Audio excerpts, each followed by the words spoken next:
Hello guys, আমি রাকিব হাসান ইকে music studio থেকে।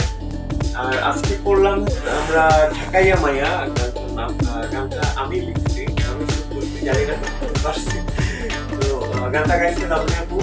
অনেক সুন্দর গাইছে, আমার কাছে ভালো লাগছে, আশা করি আপনাদের সবার কাছে ভালো লাগবে।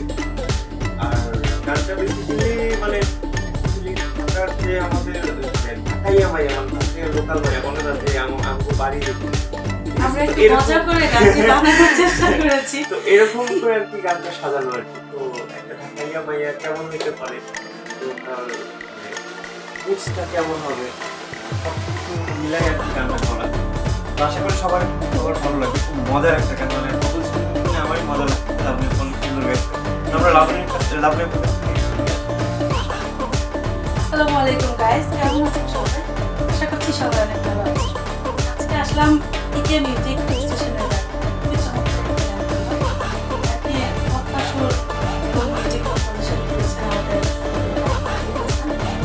তো গানটি গাইতে এসে আসলে ভালো লেগেছে, কি বলবো, যে মন থেকে একটু মজা করতে করতে গানটি শেষ করে দিলাম। তো গানটি আসবে ইকে মিউজিক স্টেশনের গান।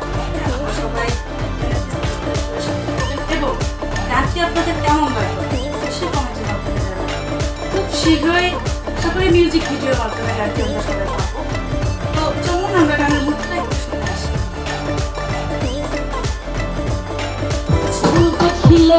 ছোটবেলার ভ্রমণা তার পিছনে